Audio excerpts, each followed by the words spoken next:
So, to this person on the device just labeled Mac, would you be Stephen Smith? My Christian appellate name is capital S, lowercase T-E-P-E-H-E-N, capital S, lowercase M-I-T-H. Okay, so that would be a yes. Thank you.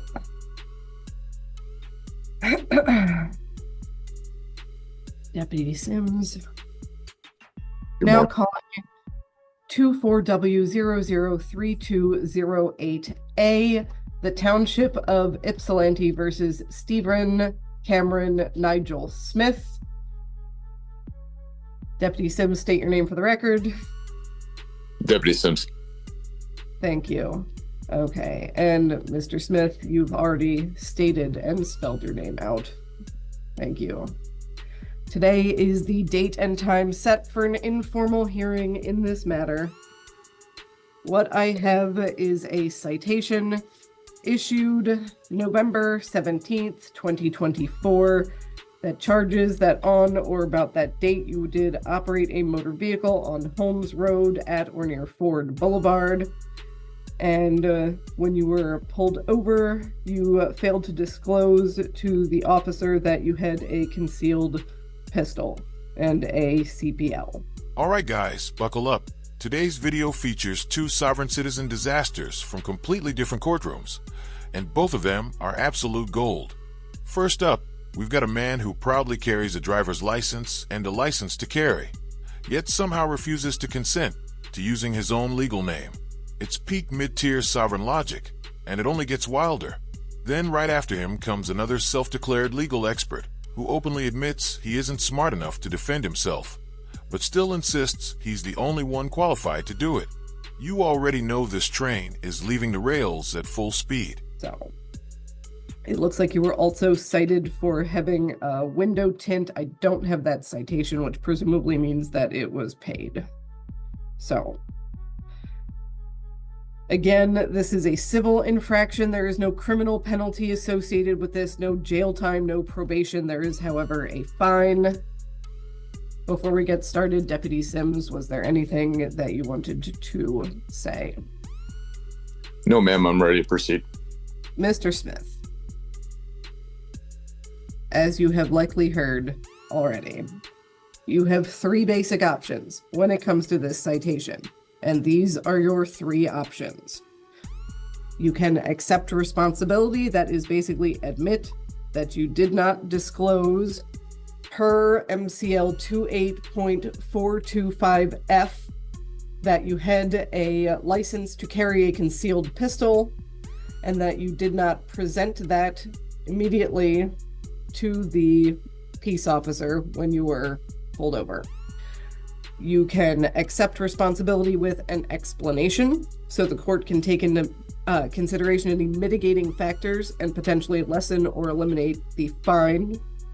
Finally, you can deny responsibility, that is, deny that you failed to disclose your CPL immediately, at which point we will proceed to the informal hearing. I will swear in both sides, take testimony, and make a decision based on preponderance of the evidence. Which of those three options are you going with?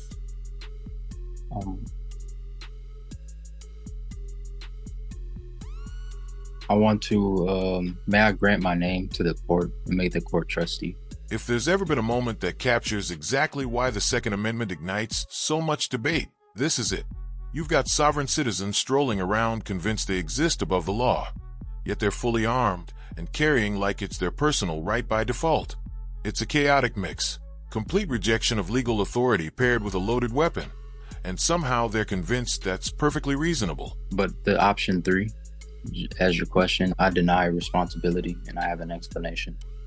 Okay, so if you are denying responsibility, then I'm going to swear you in and swear in the deputy, and I will take testimony from both sides. So, let me explain how this is going to work.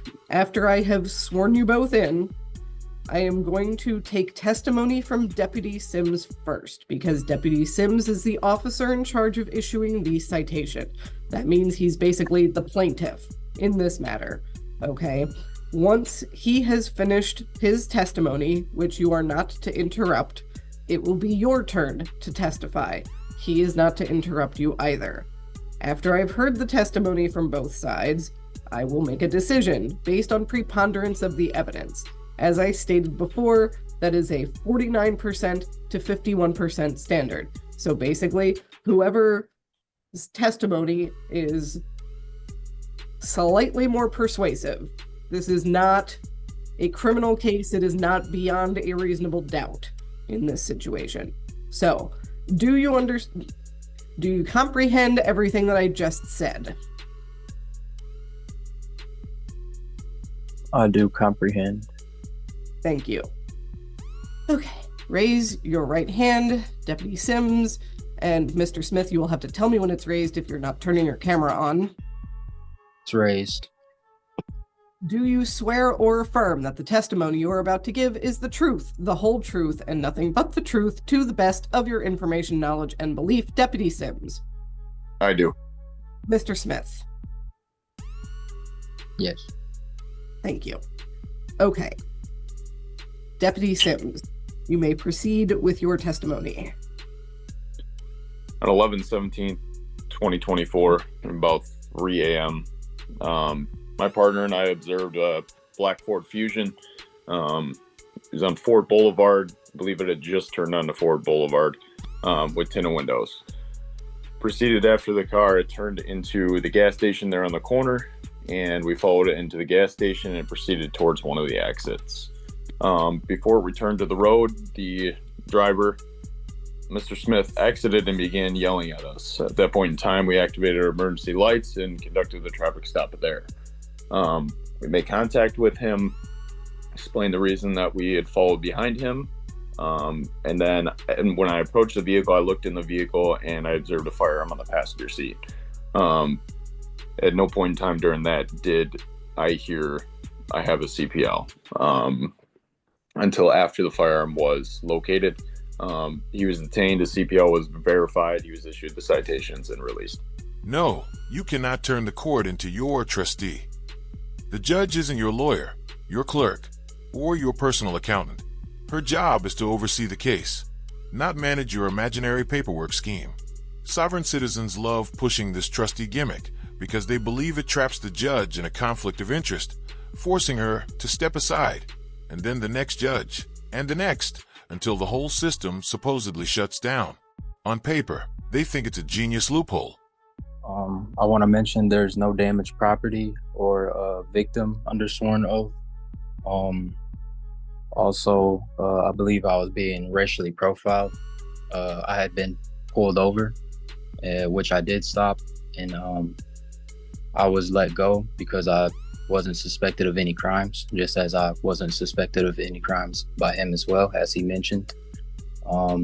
We had sat in the intersection, which I was in the middle of a DoorDash, and I wanted to get on my phone to see where I was at. When I looked away from my phone, I seen him, the officer, and another deputy, or whoever it may have been, an officer, also sitting in the middle intersection for about 30 seconds, maybe to even 60 seconds. So he could see me through my windshield. While I believe it was racial profiling, considering the area we were in, it wasn't the best area. So when I pulled, which I did use my turn signal, and it was a stop sign, or it was a light, a signal light. So when the light turned green, I turned right with my turn signal. I also turn signaled into the gas station, which I was going to stop to check my phone, because like I told the officer that had pulled me over 10 minutes before, which I'm sure he heard on the radio call, I was door dashing, which I had admitted to both of the officers. He called another officer in response to what he calls me pulling myself over. He never admitted to pulling me over. He said I pulled myself over. I got out the car to explain myself that I was door dashing and that I felt like I was being harassed because I was just previously pulled over. I did not have a firearm on person, and he didn't have a reason to suspect me of any crimes or try to search my vehicle. I was illegally searched on person without my disclosure. I told them I don't consent to any searches, and they were digging in my pockets. I have a legal license, and I'm not suspected of any crimes. So It collapses on contact because courts don't play pretend. Hamad. All right, so that's the officer's testimony, and it really doesn't get any clearer than this. He pulls the defendant over, and the guy fails to disclose that he's carrying a concealed handgun despite having a CPL. That's a straight violation of MCL 28.425B, which explicitly requires you to notify the officer during a traffic stop if you're armed. A real attorney could build a coherent defense and at least challenge the allegations. But instead, we're treated to a self-anointed pro-SE expert trying to out-talk the law. And let's just say, the results are anything but impressive. after he said I pulled myself over, he flashed his lights and they kind of like grabbed me up, and I feel like they assaulted me in a way. And after he figured out that I did have a CPL disclosure, which he never gave me time to disclose because it was not on my person, so I didn't feel the need to because I was not present in my motor carrier for him to be in any type of danger. After he sat me in the car, which I feel like I should not have been detained that way, for about 15 minutes, they let me be on my way with a citation, and I don't believe I deserve the citation. And he doesn't have any evidence of the situation. It's just a presumption with no material.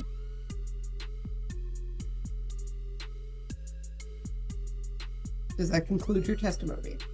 Yes. And did you have any evidence or witnesses that you wanted to present? I have evidence on my phone of me asking him, what their badge numbers was, which they didn't really want to disclose. So I had to look it up on the internet. I have a dash cam, but it was not running at the time.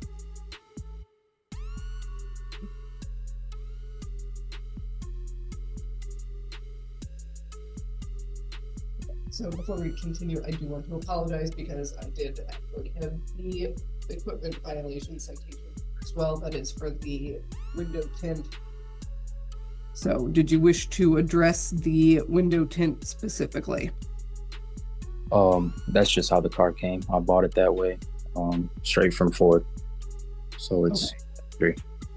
In Michigan? Yes.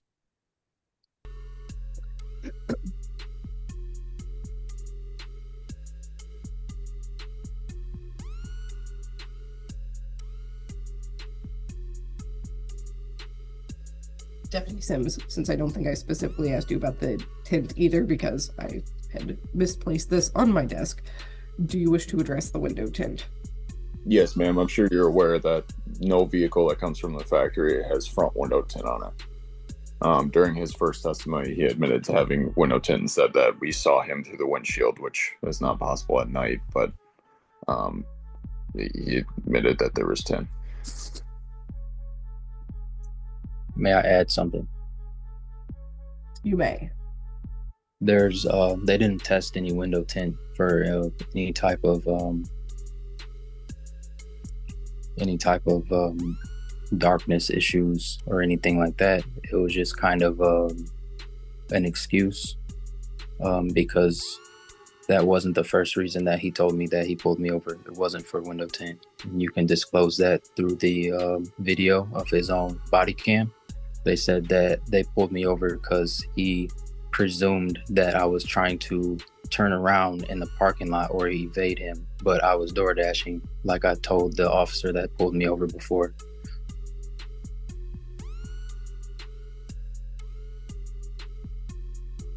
So, Deputy Sims, I believe when you testified a moment ago, you said you had noticed the window tint. Did you want to respond to that to me, please? I guess, what are you asking?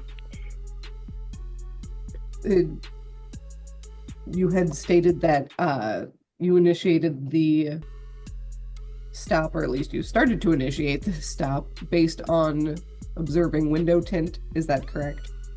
So yeah, I mean, I was with my partner. So there's also the part of he came off of Holmes Road, if I remember correctly, turned right into the parking lot, and then cut through the parking lot to go back onto Holmes Road. It didn't seem like there was any intention of him trying to stop at the store or anything like that. So he's also cutting through the parking lot. May I add? You may.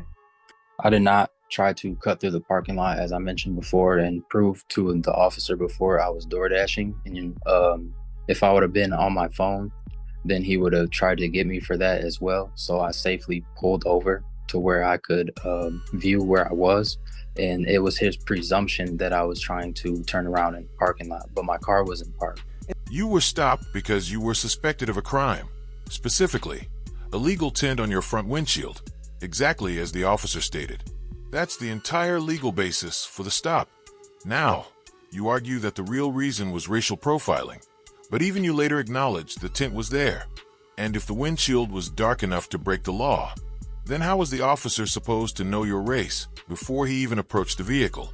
So the court is ready to make a decision in this matter. So in regards to the B ticket, that is the equipment violation, basically having obstructed vision with window tint. At this point, the court is finding you not responsible for the window tint, Mr. Smith, because based on just the testimony today, I don't think there's enough established to confirm whether or not the window tint would have been in violation.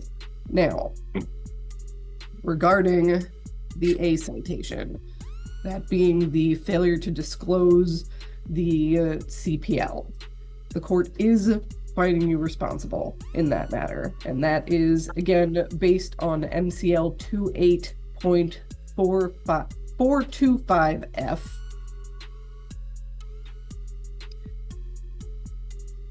Basically, an individual licensed under this act to carry a concealed pistol and who is carrying a concealed pistol and who is stopped by a peace officer shall immediately disclose to the peace officer that he or she is carrying a pistol concealed upon your person or in your vehicle. May I add, please?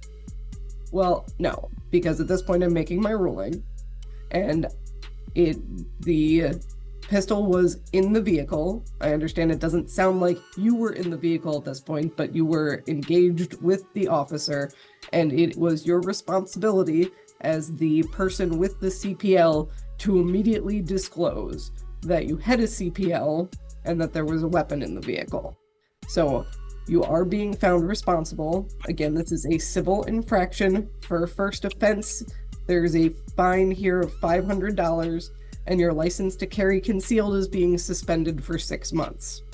Now, what I am going to say is that you do have the right to appeal my decision as the magistrate. If you do so within the next 7 days, the case will be reheard by the judge.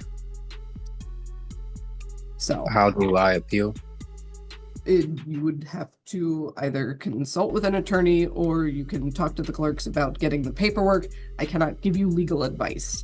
So, Yeah, because I wasn't, as he stated before, sorry, I wasn't actually engaged in a traffic stop. That was the problem. At this point, the court has made its ruling. This hearing is concluded. I believe that concludes the docket this morning. In that last segment, he somehow delivered both a solid point and a disastrous one. Let's start with the disaster. He never should have argued that the legality of the stop hinged on the officer allegedly saying he didn't pull him over for tint. First, he has no video or audio to prove that claim. Second, it wouldn't matter even if he did. He already admitted there was tint on his front windshield. And in Michigan, any front windshield tint is illegal. That alone gives the officer probable cause. Now, the solid point? Challenging the fact that the windshield was never actually tested. He could argue he only said he had tint when he didn't, which might help him dodge the smaller infractions. But even if that loophole somehow lands, it doesn't wipe away the rest of his violations. Those issues are still sitting there waiting for him. Call 24 CF 1527, State of Wisconsin versus Gregory Robinson for a bail hearing. Appearances. ABA Cecilia Mark. Attorney Stan Woodard, the Public Defender's Office, appearing on behalf of Mr. Robinson, who does appear by video from the Dane County Jail. Why don't you speak on A copy of the complaint in this matter. It is a bail hearing. State's position on bail. Thank you, Your Honor. The state is asking that the court increase half bail in this case to the amount of $50,000 with all previous conditions to apply. The state is stipulating that any previously posted half bail could apply to that amount. The defendant have already demonstrated an ability to post some amount of cash bail. He posted $3,000 in this case in late June. He then missed a court appearance. The court set cash bail at $7,500 while applying the previously posted $3,000 in August, and then reduced that amount back down to $3,000, applying the previous amount. So in essence, allowing the defendant's release after the remaining custody. That release was in September.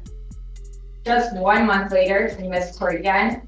He has been out in warrant status for months and had to be extradited here at no small cost from the state. So for this reason, I have all the state's recommendation. Attorney Woodard. Objection, Your Honor. I'm pro se in my case, so I don't know why that gentleman is standing there. And I want to speak on my own behalf because I am pro se in this matter. First, Hold on one second. Okay, that's fine. Hold on, that's real. I have no objection, and that's how he wants to proceed. If you're right, just so you know, if you do indicate you do not want a public defender, and that's what I happen to be. So I'm happy to withdraw. All right, that closes out our first video. And honestly, this is one of the rare moments where I'm actually rooting for the guy. He's young, he's clearly got some intelligence, and this country could seriously benefit from more people his age using that brain power for something productive, instead of drifting into the window-licking universe of sovereign citizenship. Now we shift to our next case. A Wisconsin sovereign citizen who lost his bond because he treated his court date like it was some casual RSVP instead of a legal obligation. And thanks to that brilliant life choice, he'll be attending all future hearings straight from his crayon wallpaper jail pod. Mr. Robinson, this is solely about bail. What do you think I should set your bail at here today? First and foremost, ma'am, I think it should be reinstated to what it originally was. Hold on. Actually, I want to make sure you're capable of representing yourself, sir. It looks like Yes, you've done so in the past. How old are you, sir? I'm 41 years of age, ma'am. Do you read, write, and understand the English language? Yes, I do, ma'am. Have you had any drugs, alcohol, or medications? Yes, Have you had any drugs, alcohol, or medications that interfere with your thinking here today? No, ma'am. You fully understand everything I've asked you and everything that's going on, sir? Yes, ma'am. All right. What do you think I should do in regards to bail here today? Well, first off, I want to object to what the prosecutor has said. First and foremost, it's only been one time that I allegedly failed to appear. First and foremost, everything that we filed is being pro se, standing in my own prior persona. And the last thing that I filed, ma'am, was a default judgment. And in this matter, the state has... Sir, we're here solely on bail. So what do you think should set your bail on here today? Please stick to the argument. Well, ma'am, first and foremost, I think it should be reinstated because it's not right what the state is doing. She just held an open court and just lied and said I missed court multiple times. This is not true. When I was taken into custody, because the first time was because the judge that I went in front of, Mario White, jacked my bond up because I wouldn't answer his question. I refused to answer the questions that he wanted me to answer because it's my right. And I chose to remain silent and not answer what he wanted. So he took me into custody to try to make me do a competency hearing against my will. It wasn't exactly against your will. Now is it? You just admitted a previous judge asked you direct questions, and you made the genius decision to sit there in silence. That's contempt of court.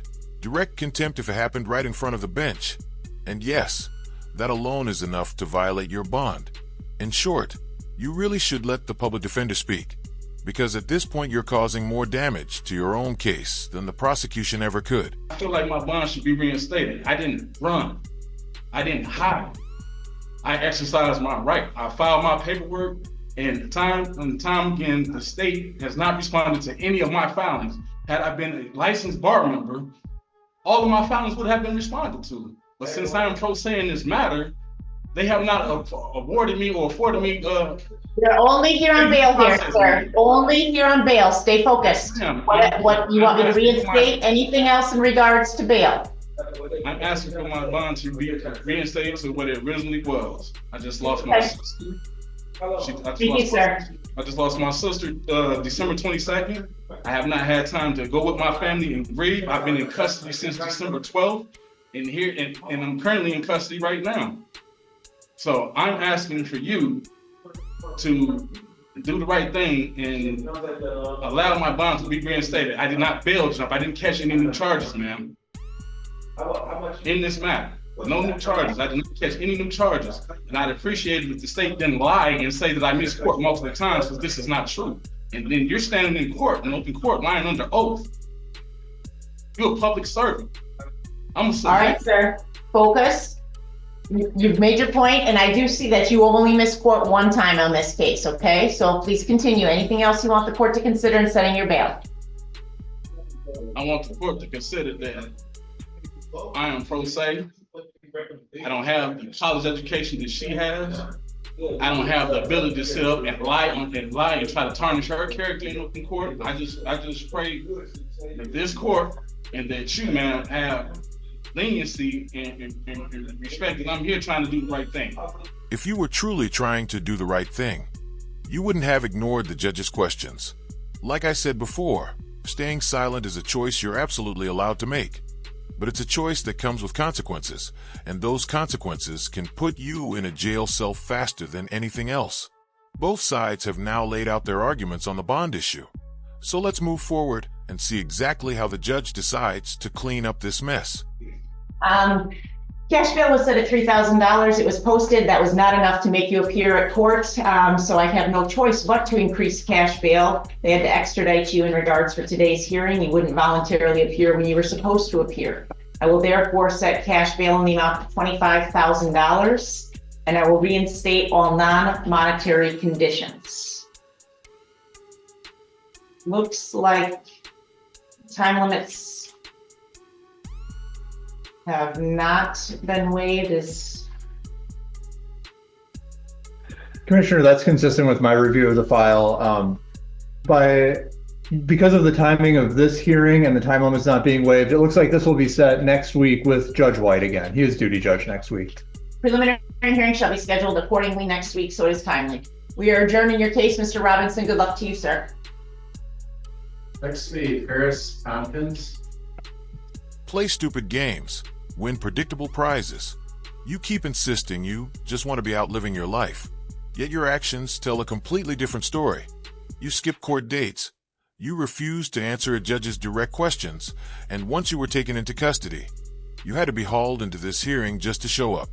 At this point, you're not a victim of the system. You're a victim of your own decisions. That's going to wrap up the video. If any updates come through, I'll make sure to bring them to you. If you enjoyed the breakdown, hit that like button. If you didn't, hit dislike. Engagement is engagement. Drop your thoughts in the comments, and make sure you're subscribed so you don't miss what's coming next.